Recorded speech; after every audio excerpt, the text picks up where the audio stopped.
Hey guys, Jason here with Wolf Overland, and this is my friend Ray. Hello.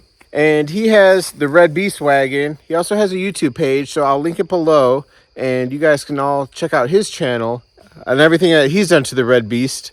And we're here now in Coppinger Cove, and we spent a great weekend together just wheeling the heck out of a full-size 2500 Ram Power Wagon.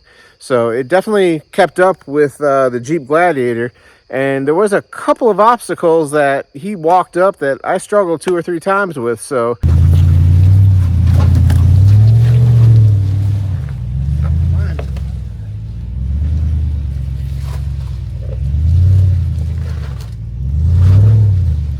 for those of you who say you can't wheel a full-size vehicle here on the East Coast, you can, and Ray proves it, and you can check it out on his YouTube channel.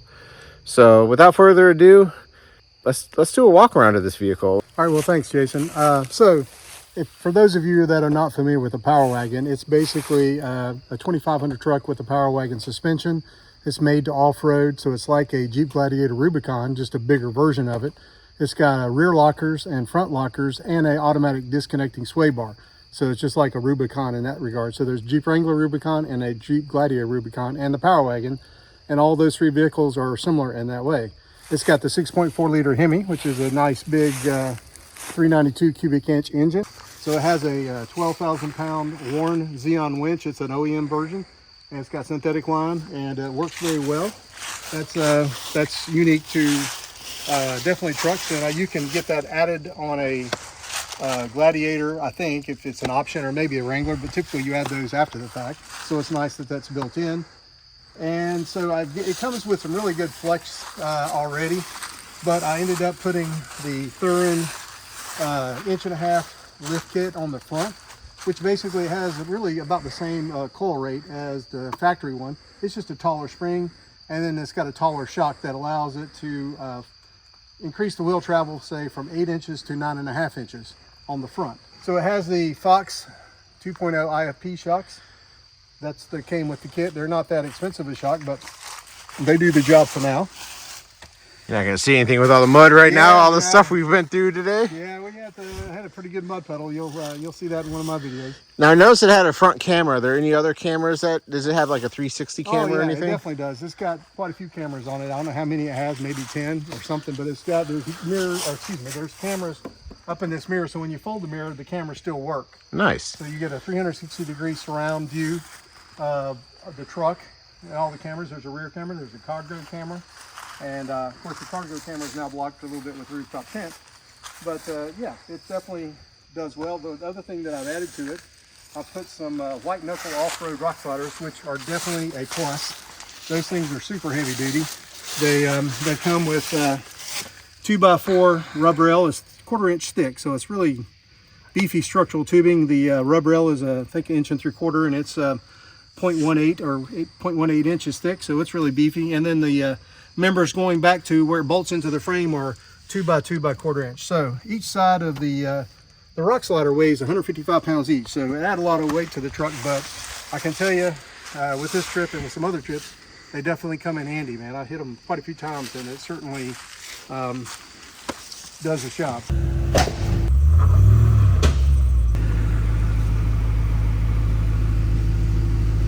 The other thing that I've got here is I've got some Milestar 38-inch Patagonia MT-02 tires. I really like these tires. I've only had about 3,000 miles on them, but they handle well in the mud. Actually, that was one of the questions, is how well it would do in the mud, and we certainly tested that out this trip, and it did really well.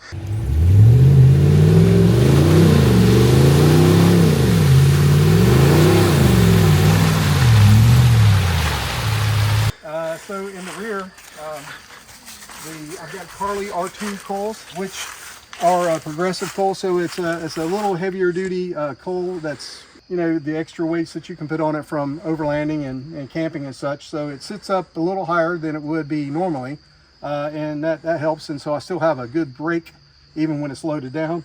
I've got the Carly N-bar links, which, they're just some nice adjustable links.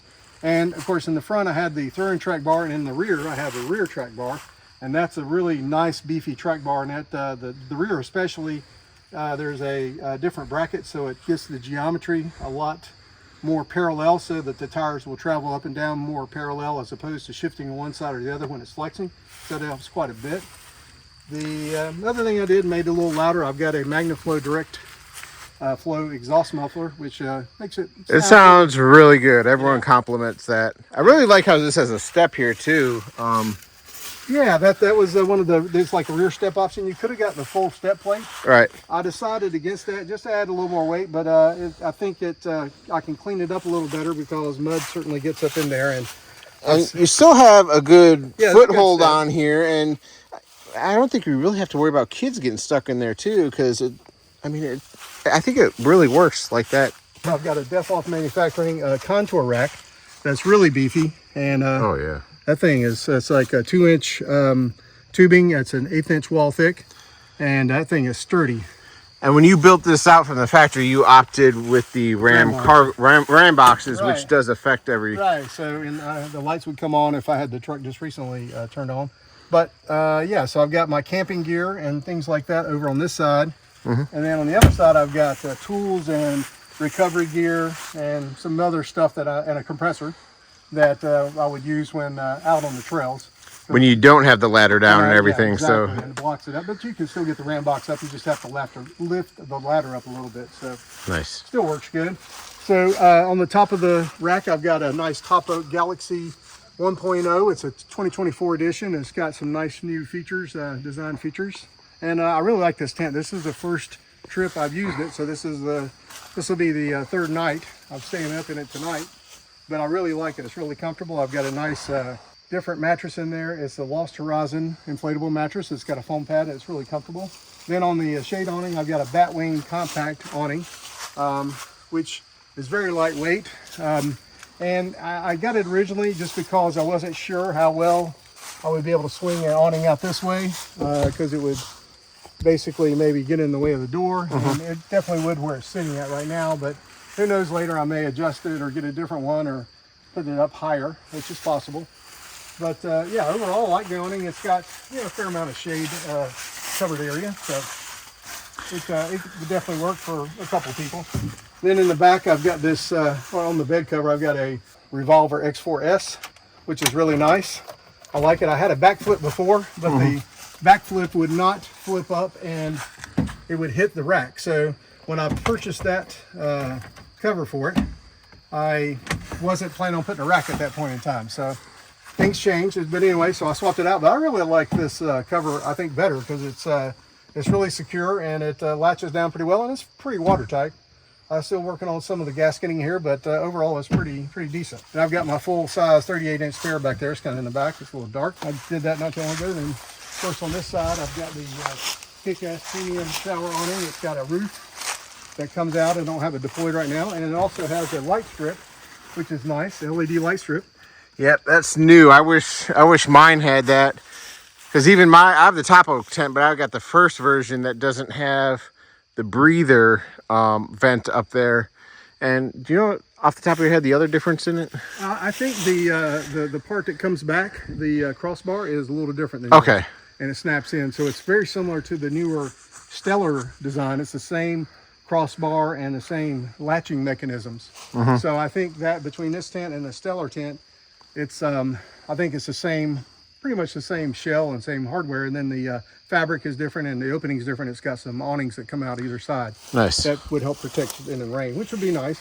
But I do like these openings. Are very large and you can get a lot of airflow, so that's really nice, especially when it's not raining and it's a little warm outside. So one of the things that I did here with this ladder, this is a stock ladder, but I added these Roam Adventure soft steps. They're really nice, and the thing I had to do differently here is there was a little stopper here that I had to remove to fit this one step on, and there was a rivet down here. I had to cut the rubber off a little bit in that corner so that it would fit on there, but they're really comfortable and they're also angled a little bit. Nice. So that helps out. And when I do collapse it, this particular tent came with a ladder bag and it still fits in the ladder bag, which is nice. Yeah, big plus. And I had to extend the Velcro out a little bit because it obviously got a little taller, but I got a little strip of Velcro and works good to close it back up. So inside the truck, yeah, it's a little dirty, as you can imagine. Well, we've been through some mud today. Yeah. And interesting enough, as I went through this, well, I do see a little bit of mud right there. I was commenting to Jason the other day. There's a little bit on the seat. Look right there. That's the only mud I had. I went through this big mud puddle, and man, it was mud flying up everywhere. And I had the 2 front windows down, and I was surprised I didn't get more mud inside, so it wasn't too bad. So this guy has got a nice big Uconnect, I think 11 or 12 inch screen. I don't remember how big it is, but yeah, that's huge. Yeah, it's pretty big and it's pretty nice.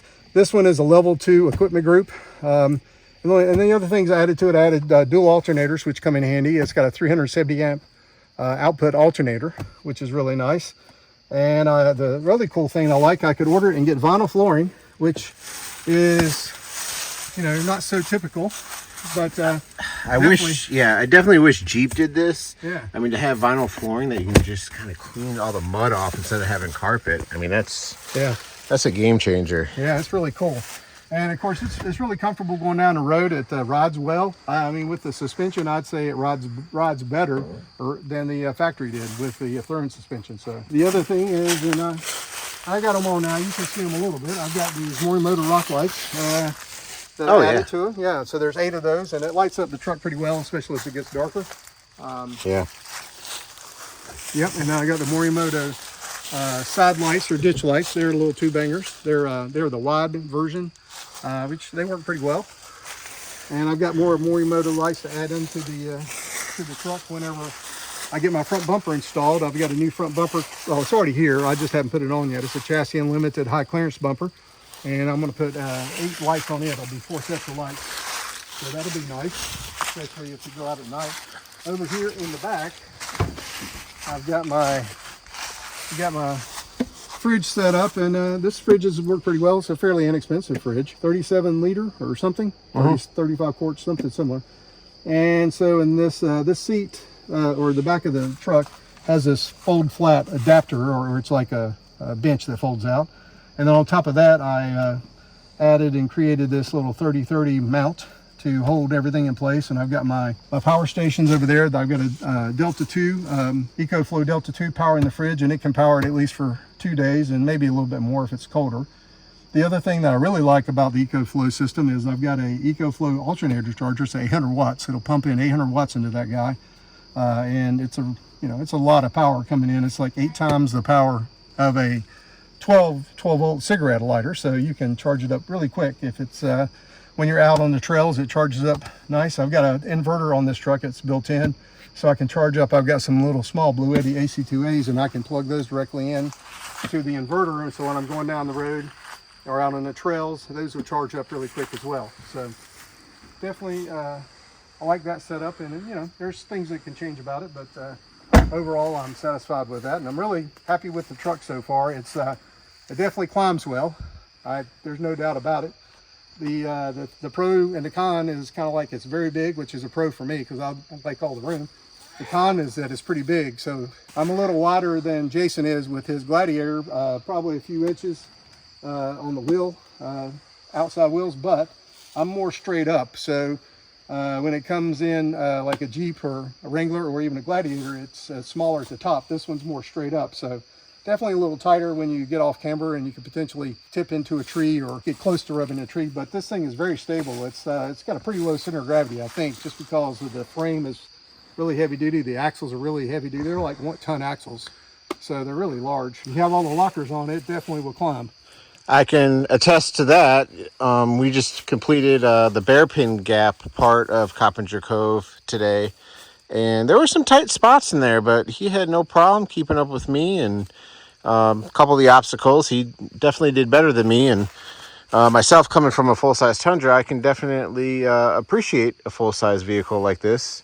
So Ray, any plans in the future for re-gear or bumpers or a roof rack or anything? Well, no, I don't think I'll put a roof rack on there. It's already pretty tall. Yeah. But I'm going to put the Chassis Unlimited front bumper, and I also have a rear bumper that I'm going to put on. They're making one kind of a special edition for me, but it's going to be a high clearance octane, so I have to cut the truck right through here, and the bumper is going to wrap around, and it goes in, and that's standard with that particular bumper. But the change is there's going to be a hoop that they're going to make, and eventually going to sell that, I think. But I'll be the first one to get that design. So I've got a kind of an ambassadorship with Chassis Unlimited to you know, to sponsor or you know, to show off their bumpers and Nice. pictures and stuff. Yeah. So that's something nice. Jason asked me about the re-gear. I don't think, well, first of all, they don't really make a gear set for the Power Wagons because they have special variation of the axles because they got the lockers built in. Oh, yes, yes. So that becomes an issue. But it's got 410 axles in it now. Oh, yeah. But the factory tires are 33 and now these are 38, so obviously quite a bit of difference. However, it's got an 8-speed transmission that came in 2019 and up, and that first gear in that 8-speed transmission is super low. I mean, it's almost like a granny gear of sorts. So whenever I change from 33s to 37s and then to 38s, I can't tell any difference in acceleration. It accelerates the same to me. Okay. Because of that really low first gear. Now, when you put it in a 4-wheel low, it's really low. It's got a factory, it's built in, it's got probably the lowest crawl ratio of any vehicle, I believe, unless you do a special mod to it. But I think it's got a 50-to-1. Oh, wow. So that's pretty Yeah. decent crawl ratio. Now, that was with 33, so when I switched to 38s, it's probably now at about a 45-to-1 or somewhere in that ballpark. But it has a really low gear that for climbing, and so that works well for any obstacle. I've got plenty of power and hadn't had any issues with climbing up any obstacle so far. All right, Ray, any kind of downsides to having the Power Wagon or anything that you've kind of noticed, you know, in the, how long have you had this now? Like a year or two? Not quite a year. I got it delivered end of February, you know, beginning of March time frame. So I've had it since the end of 2024. So I haven't had it quite a full year, of course. One of the negatives, and this is more of a design feature that they do, is it's got these nice power folding mirrors, which really come in handy because you can fold the mirrors while you're on a trail. However, for some reason or another, they decided that it was a good idea at 10 miles an hour that they would automatically fold out. So if you're going on a trail and you're trying to keep up with Jason and he's going faster than 10 miles an hour and you're going through a tight area, well, the mirrors will automatically fold out and there is no way to fold them back in until you slow down below 10 miles an hour, which is really silly in my opinion. That seems like easily fixed by a software update in Uconnect that could change that. Hopefully somebody will come out with a programmer that can do that, but there's no setting inside the Uconnect. I've looked and it doesn't have that. You know, I don't know why they did that. Obviously, it's kind of a safety thing, but that's pretty slow speed. So if it was 25 miles an hour, that would be good. Or, you know, I'm pretty confident that I can fold my mirrors out and fold them in, and I know to look in the mirror, so I don't need that feature. It would be nice not to have it, so that's one thing. The other thing, of course, it's a big truck. So, again, it's a pro for me, but it's also a con. It's really long, very decent. You know, it's longer than your truck by about a foot, but it's got a really nice full-size bed, and it's fairly wide. And you know, that's a negative, of course, trying to fit through some of these trails, but if you can fit through it, you can pretty much climb it for the most part. Obviously there's exceptions to that, but for everything I've done so far, it seems to do pretty good. Oh, one other piece of armor that I forgot to mention that came from Deathlock, and you can't see it very well, but there's an engine skid plate. Yeah, you can barely see it in there. It's like where that light is, that bar coming down. See the bar right there. Yeah, so that is an extra skid plate, that a piece of armor. It's called engine transmission armor, and that's a Deathlock manufacturing part that was added, and that's a really nice skid plate because the transmission has a plastic skid plate on it, which is kind of crazy. Yeah. So if you threw a piece of a log or something up in there, you could potentially damage the plastic pan, and then you would be leaking fluid, and then you would be out of business. Yeah, you'd be stuck. Yeah, so anyway, that's a really nice thing that I added, I think, and so it's really fully armored. Of course, it came with all kinds of nice armor on there to begin with, being a Power Wagon, standard. So I added that piece, and of course the rock sliders, those are a must-have if you're going to do any kind of serious off-roading and going across rocks, and I can tell you they work well. I think you could take a forklift and lift up the side of the truck, and it would lift it up no problem. Interesting enough, we did get to pull on one of the side of the rock sliders because I got into a situation where I was really close to a tree. I was following Jason through a tight trail, and of course he fit through, and he's a few inches narrower than I am, and of course at the top he's not as wide as either. So I came up and I was really close to hitting the door handle. I mean, we were really close, and we looked at options, and it wasn't any good. We couldn't back up because we would take the mirror out because you kind of just fell in that hole. Right, so what we ended up doing is using his winch and go to a tree across the way, and came back with a snatch block or a pull ring, and pulled it sideways while I backed it up, and that slid the truck far enough away from that tree so I could back up and take another route, which is the big mud pit route, which I think Jason included in the video option there for you. So anyway, that was fun. And you could definitely see the truck getting through that mud pretty well. So it definitely can do that. And these Milestar tires, I think they did well in that mud pit. So I definitely like the tires so far. So anyway, I do like the truck overall, and I'm looking forward to going off-roading with it some more. I'm really getting close to, finalizing my build out, and a few options here and there.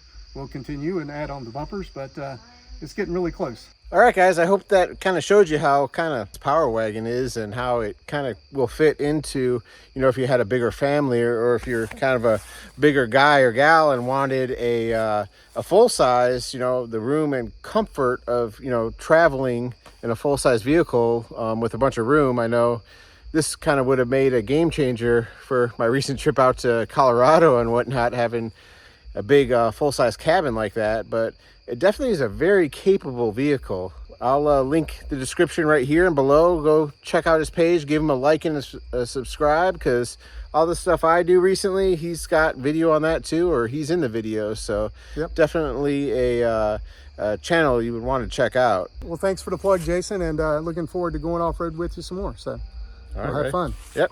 Thanks for watching. As always, thanks for watching. And a special thank you to my Patreon supporters. If you like these types of videos, please consider hitting the subscribe button and hit that bell notification so you're notified of new videos. And for the price of a cup of coffee, you could support videos like this by joining my Patreon, and this gives you sneak peeks and an invite to Patreon-only meetups. Thanks again. Good night.